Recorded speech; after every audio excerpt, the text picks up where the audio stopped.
series where we're actually reading the Sermon on the Mount. And today we're picking up in Matthew 6:19. We read the beginning of Matthew 6 last week. You can start turning there in your Bibles if you're going to follow along. Matthew 6:19 is where we'll be mostly today. And the title of today's message is Secret Rewards. And if you're using an NIV Bible, most of us, I think, in here probably are, they've put like subtitles or they've titled categories of the sermon. And this one is titled Treasures in Heaven. Some of you may have heard about Treasures in Heaven. Some of you maybe not, but that's where we're going to be looking today. And if you're feeling a little nervous that you walked into a church to visit and we're going to talk about money, the truth is we are going to be talking about money. It might be why our pastor's not here today and why she assigned the message to me, but we are talking about money. That is exactly what this is about. And it's an important topic to Jesus, money. It is, and from what I've found, he speaks about the topic of money more than he speaks about the topics of heaven and hell. So if it's important to him, then it should be important to us. So I sort of regret that we sometimes soft pedal that topic. The good news is that I'm not in charge of boosting attendance here, although you ladies helped me out a lot today. Thank you for coming. I can be really honest about this topic, and so I plan to today. And I started digging back to the very beginning of this sermon, kind of to put us in the right place to hear the words today, to be reminded about what the Sermon on the Mount is and prepare our hearts for this message. And I won't have you turn there with me because I actually found when I looked back in some of my old Bibles, and if you have a King James version, you can turn there. I believe it's Matthew 5:1 where the sermon starts. There's a piece, there's one small piece of sentence basically that's included in some older versions of the Bible that have been excluded from the NIV Bibles and the newer versions of the Bibles. When I started looking into it, it turns out that they excluded it because it's sort of redundant. And they found patterns of the usage of this phrase throughout the Bible, and they've kind of discovered, people smarter than me have discovered that it's redundant, it's unnecessary, and they've removed it. But when I read it, it really stuck out to me, and I didn't want to let it go. And if I ever get to sit in the room full of smart people that make decisions like this, I might bring it back up as a matter of conversation. But let me read it to you, and I think Ed has it, so you can follow along up here if you don't have an older Bible. This is the beginning of the sermon. This is where it all starts happening. And seeing the multitudes, he, that's Jesus, went up into a mountain. And when he was set, his disciples came unto him. And he opened his mouth and taught them, saying, Blessed are the poor in spirit, for theirs is the kingdom in heaven. So the piece that's been removed from your NIV version is, and he opened his mouth. Guess what? When Lumi came up to sing today, she opened her mouth. When Zach came up and did the announcements, he opened his mouth. I just opened my mouth. But if you were going to document the events of this morning, you probably wouldn't write that part down, would you? Of course he opened his mouth. He was getting ready to deliver a message. So why was it noteworthy? And redundant or not, it just jumped out at me. I thought, why did they document that Jesus opened his mouth? And I started to think about our Jesus. And when we read this Bible and we see the things he talks about, we learn that he doesn't waste his breath. Jesus opens his mouth when he has something of significance to say. When he speaks, it's of value. And here this crowd is gathering around him, and it occurs to me that when he opened his mouth, that very act commanded attention from those who were surrounding him. When he opened his mouth, they thought, oh, we want to hear what he's going to say. It reminded me of when I taught preschool. I taught preschool for 6 years. Do not try to recruit me to the children's ministry. It took me 6 years to realize I do not belong there. But when I was a preschool teacher, the ratio was 1 to 25. You know what that means? 1 teacher to 25 4-year-olds. Well, as our instinct would lead us to, when a room full of not 24-year-olds, although it's very similar, I'm sure, just ask Casey, our youth group. When a room of 25 4-year-olds start acting up and getting loud, it's our instinct as teachers and parents to get louder so they can hear us, right? When your teenager is blaring music, mine doesn't, when they're blaring music, it is our instinct as parents to get louder than their music so they can hear us. But I learned a little trick along the way. It took me 6 years. But I learned that actually, when you have a room full of 4-year-olds being loud and obnoxious, what you do is you quiet down. Because when you quiet your voice, they actually have to quiet theirs in order to hear you. And it works. It especially works if they know that what you're saying might be important to them. And it gave me this other visual of Jesus, and I thought, this is probably nothing to do with this message, but it was a cool realization. When we talk about what Jesus did in our life, the radical change that has happened since we started following Christ, we get jacked up. We get excited. We get loud, right? We can't believe it. Because he took from ashes our lives and made them beautiful. I mean, it's amazing. But you think of this Jesus was born into a mission to be a sacrifice to it. He followed that mission. He was sinless. I just kind of think maybe, just maybe, he didn't have to get loud and excited the way we do. He didn't have to use props to keep the attention of the people around him. He was probably soft-spoken, not obnoxious like I'm being now. And so when he opened his mouth, they didn't want to miss what he said. They didn't want to miss the first thing that fell from his lips. Even the first thing that fell from his lips was relevant. It wasn't a rhythm of claps to get their attention. It wasn't flashing lights to get their attention. It wasn't a cool story with great statistics to get their attention. He didn't have to do any of that. He just opened his mouth and they listened. And what did he say? He said, "Blessed are the poor in spirit, for theirs is the kingdom in heaven." What he starts with is where we end up today. It's important. And so I just think if Jesus is going to be speaking this to his believers that are gathered around him, and it's been documented, that it's just my honor and privilege to get to read the words that Jesus spoke to you today. I am nothing. He is everything. And these are his words. And all I'm going to do is read them to you now. You can turn there with me. It's Matthew 6:19 is where we pick up. Treasures in heaven. And while you're turning there, I'll just tell you really quickly. When I got this assignment, I had big plans. I go big fast before I go God. It's a really bad habit of mine. And I wanted a whole pirate theme. We were going to go on a treasure hunt together to find our treasures in heaven. I was going to have the follow-along designed with a treasure map. Lumi and her team were going to be dressed like pirates. No kidding. You can ask her. She'll confirm it. It was going to be a big deal. I was going to talk about the Goonies. I don't know if anybody's seen that movie. Somebody was going to win the movie. I had a trivia.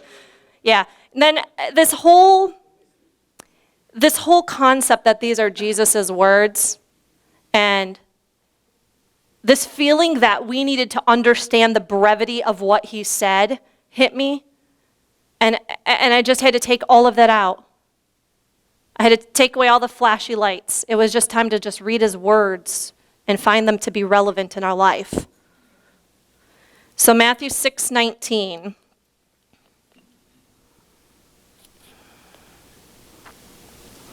Do not store up for yourselves treasures on earth where moths and vermin destroy, and where thieves break in and steal.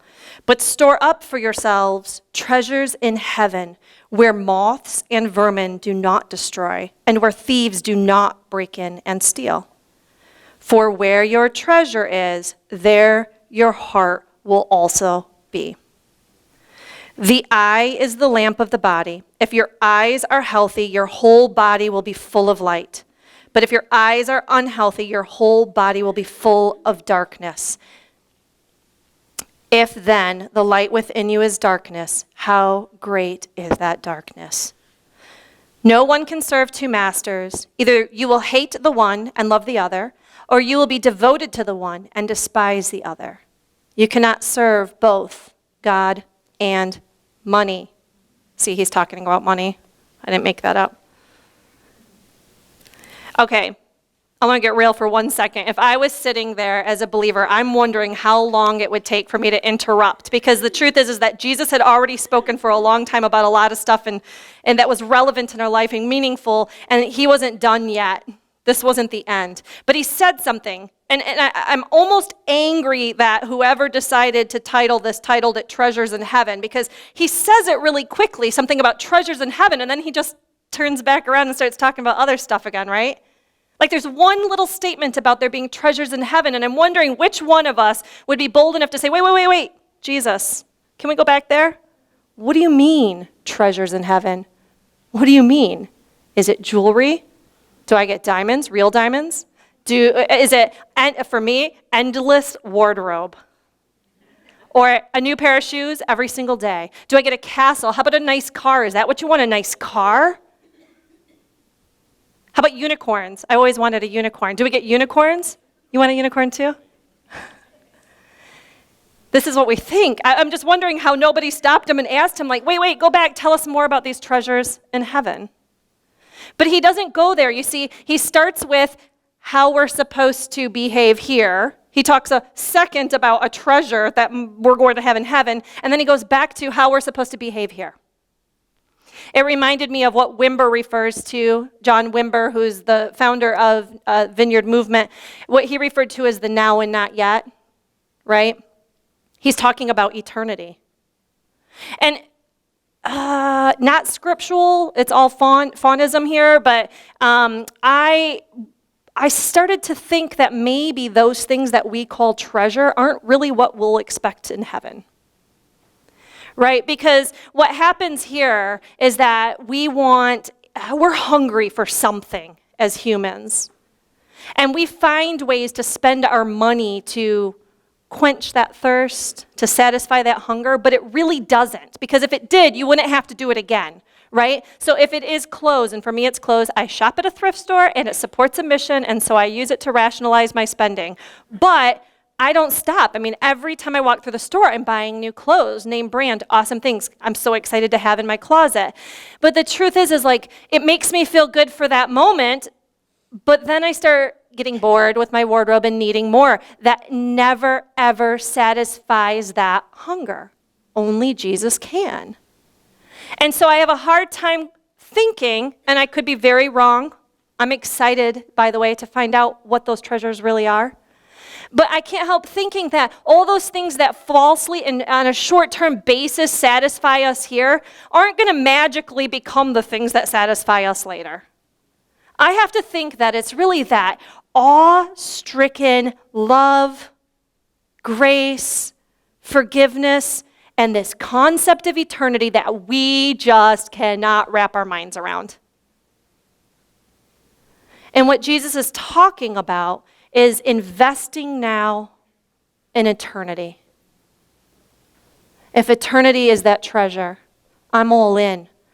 But we're going to invest now in that treasure. And Dave Ramsey, I don't know if everybody's heard about Dave Ramsey. I took a financial peace course of his with my husband, and really great Christian biblical principles attached to this. But he says something. He says, live like no one else now so you can live like no one else later. And I thought about, wow, that's kind of what Jesus is telling us to do here.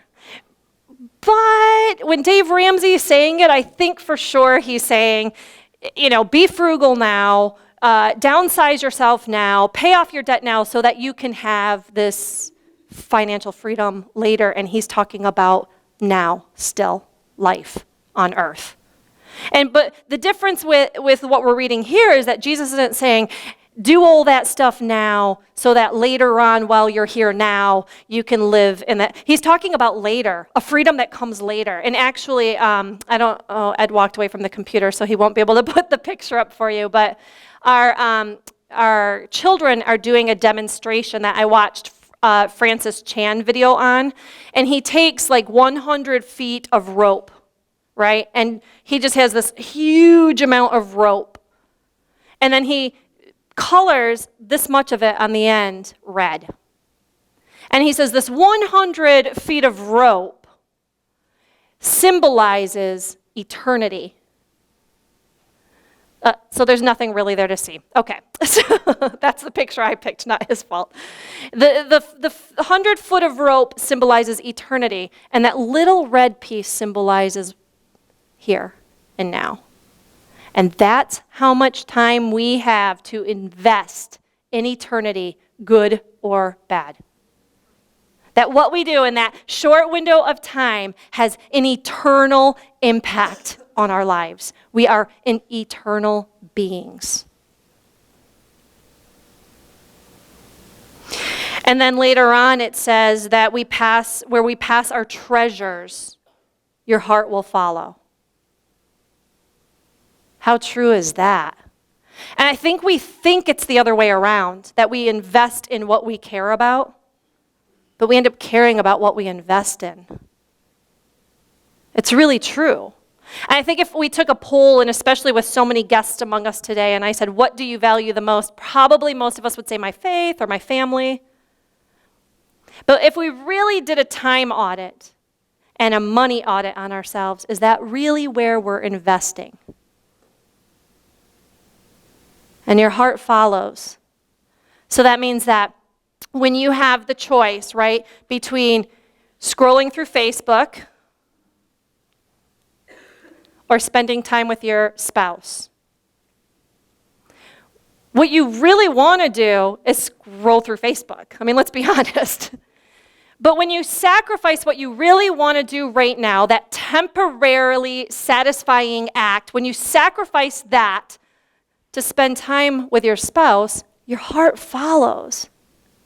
Same thing's true about your family. Your health and what you eat and what you consume. It feels good right now. But it could ultimately take you from being able to enjoy your family. So when you sacrifice those joys that you're having right now and give it to where you're called to be, that's when your heart follows. That's when God can show up and radically change your life. And he's speaking in terms of eternity. So really what we're supposed to be focused on, because I could spend my life, I did this actually, spent my life valuing family and what a family unit looks like. I was bound and determined to never get divorced. So I did it. I kept my family together. I didn't get divorced. But happiness and joy didn't come from putting them above all other things. Happiness and joy came from putting Christ above all other things, including them. So that when I started sacrificing all these things here that brought me temporary satisfaction and made life look pretty here, and started listening to him and doing what he asked of me out of obedience, everything else just got better. But that's what they're saying about that where you're investing, that's where your heart will follow. So you can't just do what your heartbeat's telling you to do right now. You have to do what's right, even if it's not seemingly the most fun of the selection.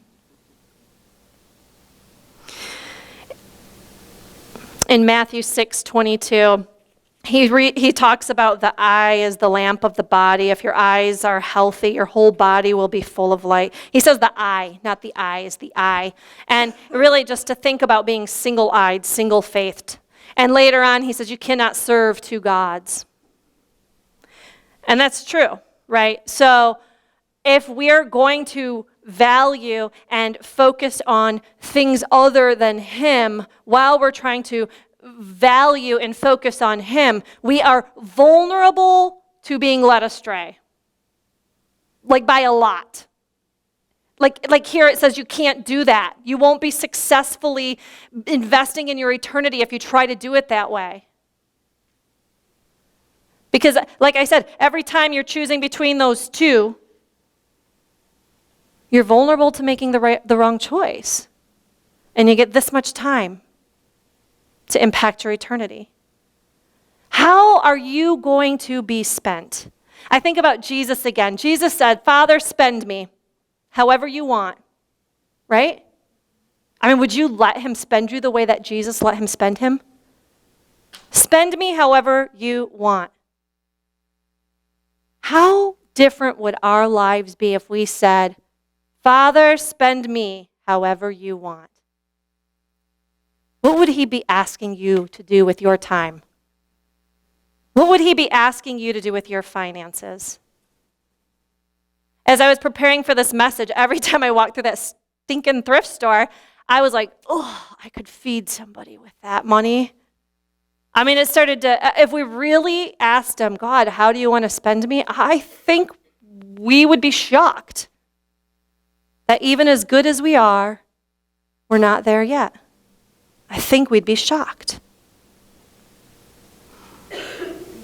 I prayed and asked God to give me a vision for this message. And I thought he got it wrong at first, to be honest. I got this vision of being like in a waiting room of a hospital or a doctor's office or something. And it was really gray. The people were gray, the scenery was gray, and people were sitting there and they were disabled and sick and just, slumped over. And at first when I got this vision, I thought, oh my gosh, I need to get them to the church. I need to get them to the church because there they'll hear the pastor talk about Jesus. They'll have hope. We can bring them up to the the cross, and we're going to pray for them, and they're going to be healed. And I felt like I heard a little giggle come from God. You know when kids take something figurative and they say something about it and you realize, oh, they're taking that literally. And you get that kind of chuckle, that moment like you're like, oh, I never thought that they might have taken that seriously. My grandpa told me that I kicked his leg once on accident and he said, that's okay, I've got a wooden leg. I still don't know what the heck that means, but I spent my whole life thinking my grandpa had a prosthesis, but he didn't. He had their real legs. And even I saw him in shorts, it never clicked, but I think the moment I said it out loud, I remember my dad kind of chuckling, like, oh, Fawn.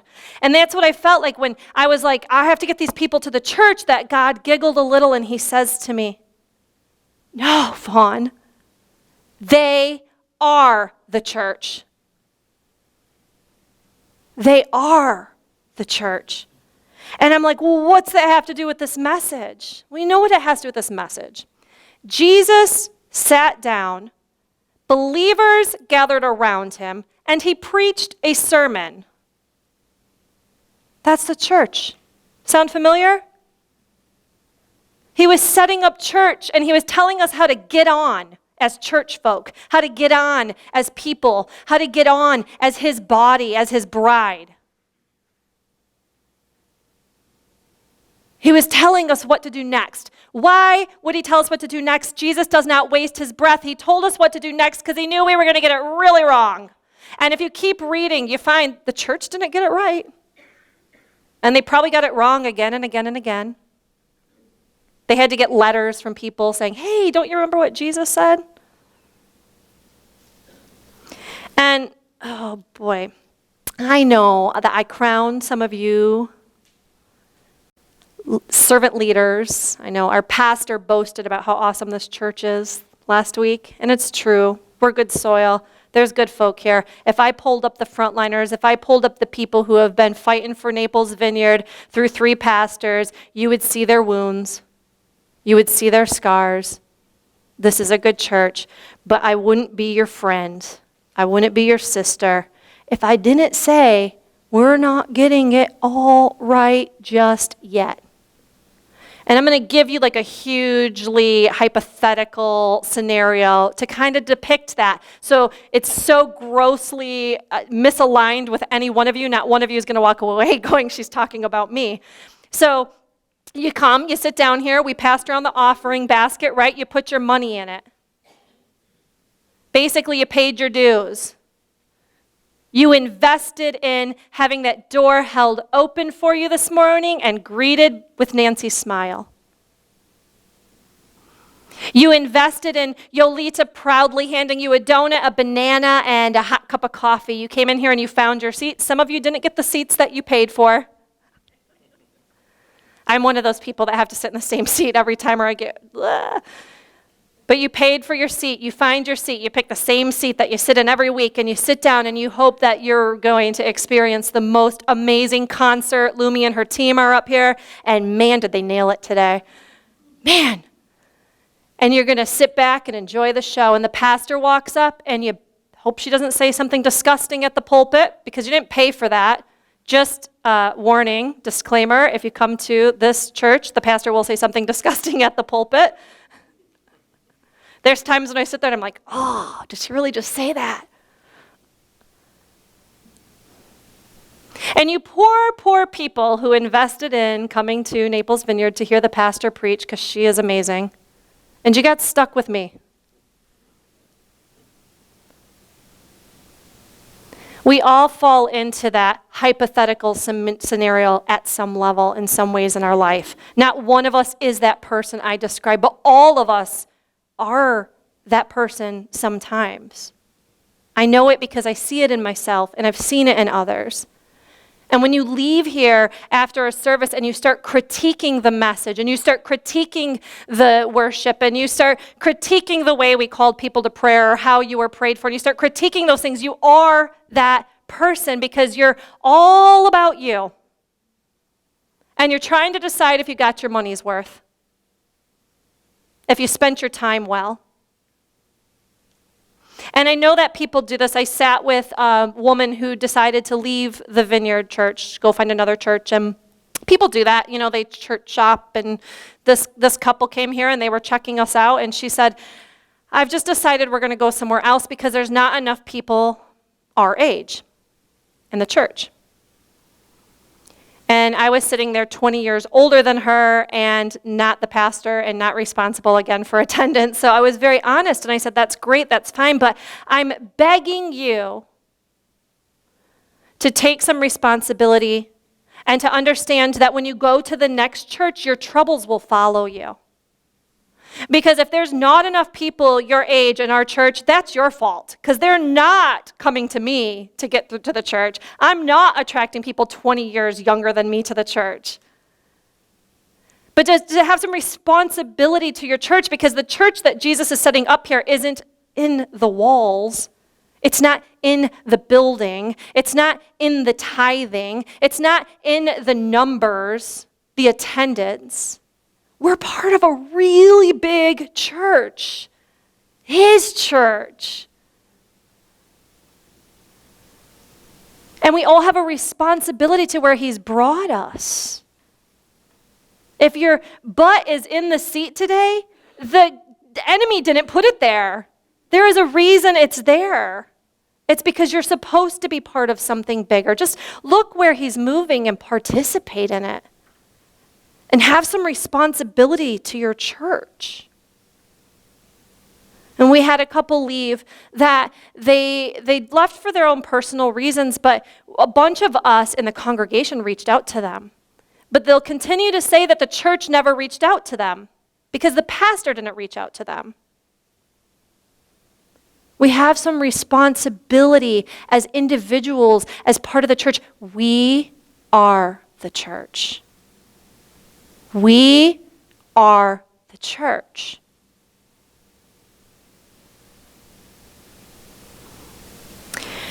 It makes me think of a song we sang. Thank you to the worship team for learning that song because the words are so powerful. He's calling us to be the church. And it's time for this church to invest in eternity the way He's called us to. Like we are fasting, right? We're praying, we're being obedient. It's like we read the how-to and then we put it into place and then we check back and go, did it work? But He's calling us to something much bigger than that, to hearing Him speak to us, to being obedient, to being the church. And I think the part that we leave out happened right here. We leave out bringing Him into it. Let's hear Jesus speak to us. Let's ask God to use us that way. He'll take care of attendance and numbers and dollars and buildings. Let's ask Him to participate in building His kingdom here. Let's call him into that with us, and let's pull together. And honestly, here's the thing I'm going to say, one last thing about church. I do love our church. We're good soil, so forgive me if you feel a little beat up. We're really good soil. But until we see more people at our outreach reaching into a community that needs us than we do sitting here on Sunday morning, we're not hearing Jesus talk. We need to come together to serve the people he's calling us to serve.